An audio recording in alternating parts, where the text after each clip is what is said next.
Honoráveis ouvintes, sejam muito bem-vindos a mais um episódio do Extramuros. Sou Washington Clark dos Santos, seu anfitrião.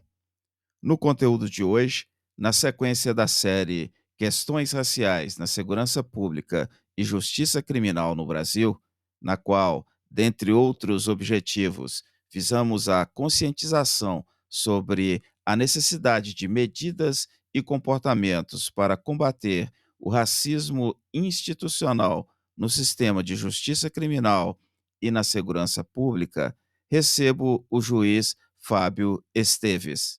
Dando-lhe as boas-vindas, doutor Fábio, agradeço a Vossa Excelência por ilustrar a este conteúdo com a sua colaboração e peço que se apresente e conte um pouco de sua jornada pessoal. Olá, eu sou Fábio Esteves, sou sul-mato-grossense, tenho 44 anos, sou um homem negro, sou casado, pai do Gael, estou juiz de direito no Tribunal de Justiça do Distrito Federal e Territórios, TJDFT, há quase 18 anos e atualmente exerço o cargo de juiz instrutor no Supremo Tribunal Federal no gabinete do ministro Edson Fachin. Eu, como disse, venho de Mato Grosso do Sul, onde eu obtive a minha graduação em Direito. O curso de Direito ele foi resultado de uma escolha desde lá do início do ensino médio, quando eu, ainda que intuitivamente, me inclinei muito pela carreira da magistratura, ainda que sem saber exatamente o que significaria aquilo. Fui para a Faculdade de Direito, uma universidade pública do interior. Me formando, eu me mudei para Brasília, segui me preparando para o curso da magistratura e, em seguida, tentando alguns concursos, consegui aprovação aqui no TJDFT. Atuo na área criminal quase que na totalidade desse tempo em que eu estou no tribunal. Paralelamente às atividades da magistratura, eu tenho atividades acadêmicas, sou professor e também tenho me dedicado a um mestrado que foi concluído na Universidade de Brasília e atualmente em fase de conclusão do doutorado na Universidade de São Paulo. No âmbito do Poder Judiciário também tenho algumas atividades voltadas para a produção da equidade racial no âmbito da instituição. Como a questão racial se manifesta no sistema de justiça criminal brasileiro? Veja, eu parto do pressuposto de que se hoje nós temos afirmações, até mesmo quase que indiscutíveis, de que a sociedade brasileira ela é estruturada no racismo, né, foi constituída e funciona na lógica de uma hierarquização de grupos racializados, ficaria muito difícil nós excluirmos as instituições deste processo, considerando que elas são partes, ou pelo menos instrumentos de funcionamento dessa sociedade que hoje afirma-se ou recebe a qualificação de ter sido estruturada a partir do racismo. E aí a gente vai para o escrutínio dessas afirmações, sob o ponto de vista interno, sob o ponto de vista específico de determinada instituição, e no caso o Poder Judiciário, aí a gente, talvez, ao denunciarmos alguns números, isso de alguma maneira cause não só um mal-estar, mas uma preocupação no sentido de buscarmos a remoção destes elementos que me parecem, sim, terem traços de um racismo institucional. E aí, quando a gente olha para o sistema de justiça criminal, a gente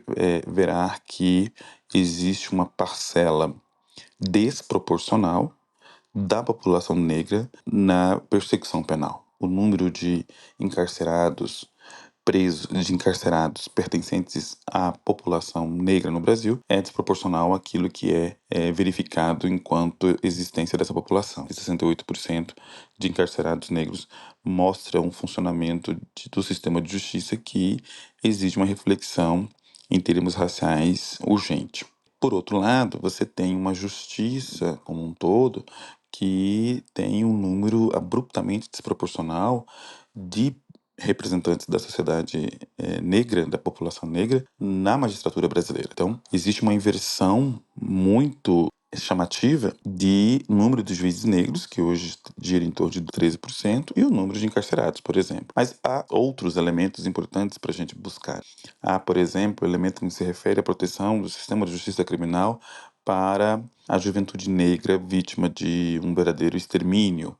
Há também que se perguntar sobre a proteção do sistema de justiça criminal, e aí eu digo desde a polícia até o mais alto tribunal do país, para a violência doméstica contra as mulheres negras, ao passo que a gente vê como que se desenvolve no âmbito da nossa jurisprudência, das decisões judiciais, a ação afirmativa, né? A valoração, a proteção no âmbito da preservação das ações afirmativas.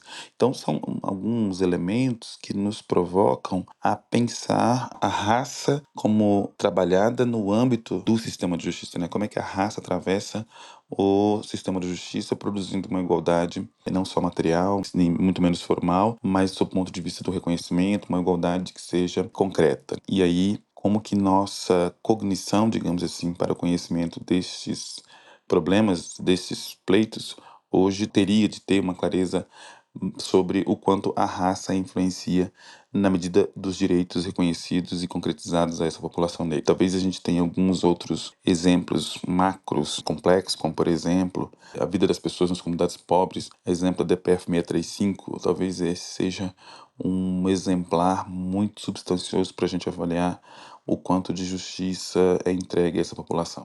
Quais são os fatores que contribuem para a disparidade racial nas taxas de encarceramento no Brasil?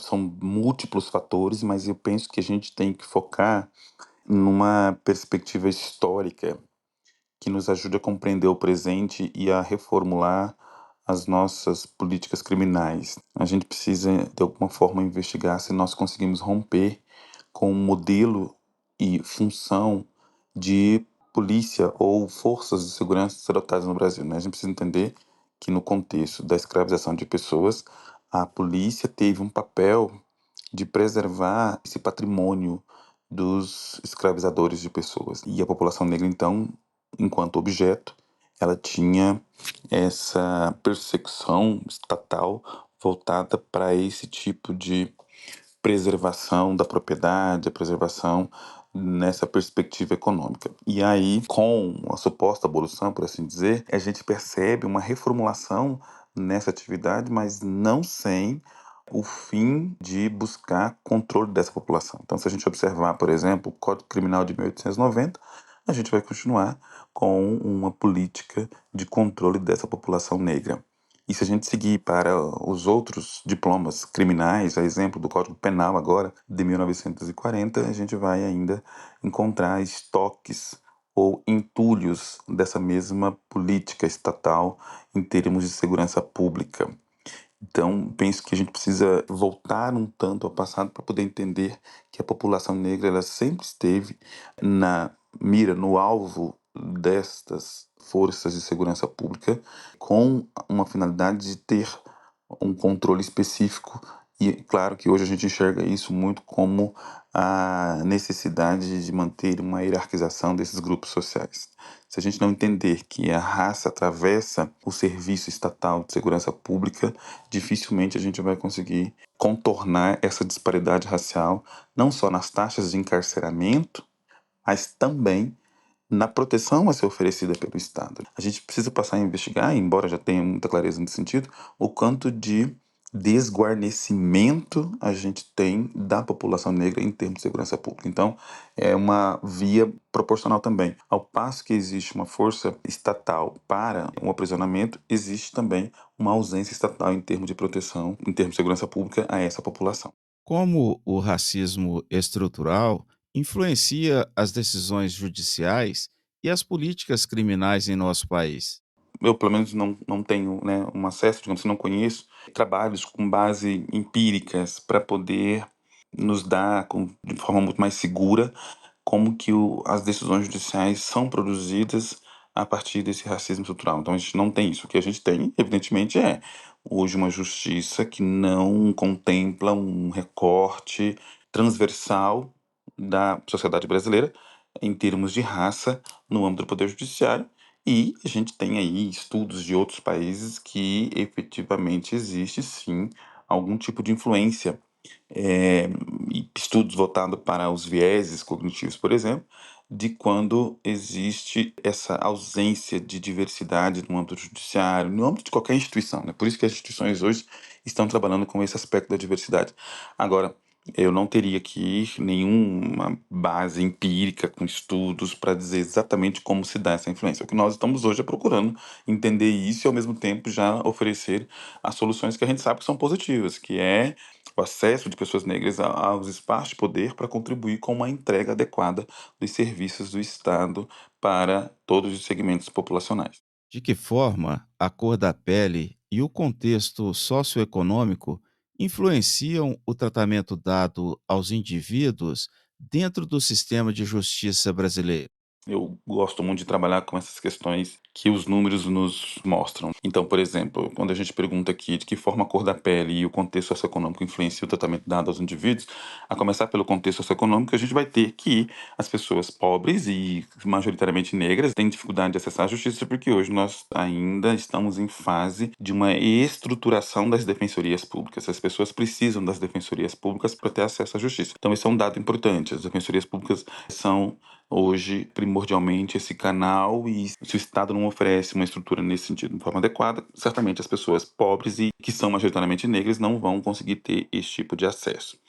Agora, existe um aspecto essencialmente racial, que é, como eu disse, um aspecto de uma sociedade como um todo que ainda mantém o grupo de população negra racializado de forma a mantê-lo numa posição de subalternidade. Isso numa sociedade como um todo. E, de novo, aqui repetindo, não tem como a gente excluir as instituições deste processo. E aí a gente pode, de novo, voltar aos números e ver o tratamento dado a mulher negra, o tratamento dado à juventude negra, o tratamento dado a todos os sujeitos de direitos, e aí, sob o ponto de vista da especificação desse sujeito de direito negro, a medida de tratamento que ele recebe, a medida de jurisdição que ele recebe. Então, a gente tem que associar a questão da ausência, a questão das omissões, a fator racial, e aí, claro, trabalhar para gerar as políticas públicas. Esse exemplo tem sido feito pelo Conselho Nacional de Justiça ao discutir agora um protocolo para julgamento com perspectiva racial. E aí, de novo, né, é um indício, ou melhor dizendo, uma afirmação das próprias instituições de justiça de que nós precisamos, sim, especificar esse sujeito de direitos para fins de superar a ideia de neutralidade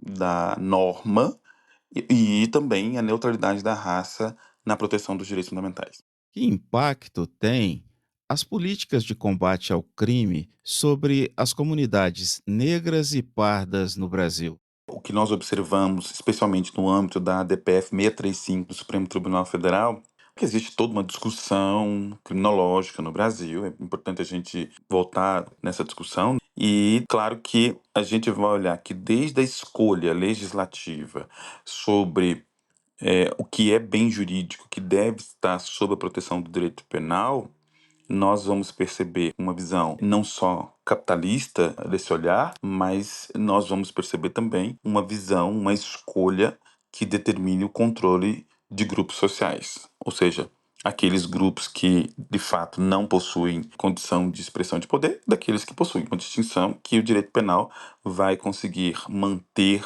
de forma instituída. E aí é claro que a persecução penal, ela diz muito sobre isso. Então nós vamos perceber que nós temos uma persecução penal para as classes socioeconômicas distintas, à medida que tem mais poder econômico, e vamos ter também em relação à questão racial, quando a gente tem, por exemplo, não só a ausência de proteção, como eu disse aqui em alguns exemplos, da violência doméstica contra a mulher negra, da proteção da violência contra a juventude negra, inclusive violência contra a pessoa idosa negra, e nós vamos ter também uma forma de atuar em termos de segurança, digamos assim, de produção de segurança pública de forma diferenciada para esta população negra, quando a gente percebe não só pelos crimes. Então, se a gente olhar hoje, por exemplo, para a narcocriminalidade, a gente vai ver que 22% dos encarcerados hoje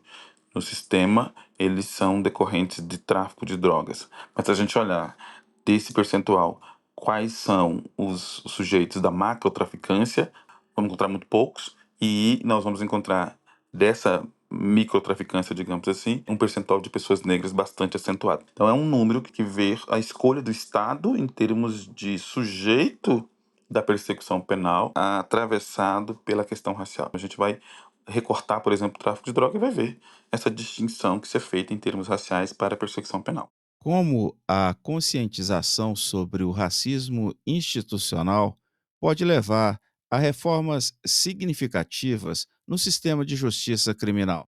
Hoje eu vejo com muito otimismo o Poder Judiciário caminhando não só por um processo de conscientização, mas por um processo de transformação efetivo. A gente tem acompanhamento constante da ação afirmativa para ingresso de pessoas negras na magistratura. Nós estamos hoje, inclusive, com um grande projeto com um exame nacional de magistratura para poder, de alguma forma, gerar essa concretização da inclusão, com financiamento de bolsas, inclusive, porque a gente sabe que os componentes, a estrutura da instituição, o quadro funcional da instituição, digamos assim, diz muito sobre como produzir julgamentos que tenham levado em consideração perspectivas da raça. E nós temos, dentro desse contexto, uma política nacional hoje para a produção de equidade racial no Poder Judiciário.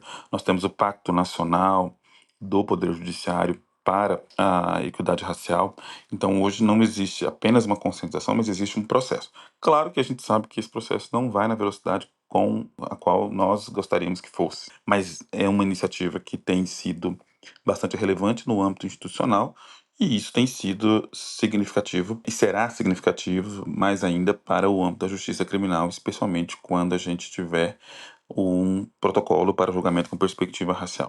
Quais estratégias entendes como essenciais para combater a discriminação racial nas instituições do sistema de justiça criminal? São várias as estratégias. A primeira estratégia que eu penso é a própria pluralização da instituição. A gente precisa ter instituições plurais. A gente precisa ter a presença de pessoas representando os vários segmentos. A transversalidade social nas instituições é fundamental para que a gente combata a discriminação. Para além disso, né, enquanto isso não ocorre, a gente tem as possibilidades dos letramentos, especialmente o letramento racial no âmbito das instituições. A promoção da inclusão ela demanda um trabalho muito sério, um trabalho de nível institucional, mas não só apenas naquelas situações muito específicas, pontuais, de promover um evento especial no mês que de alguma forma se celebra alguma data especial.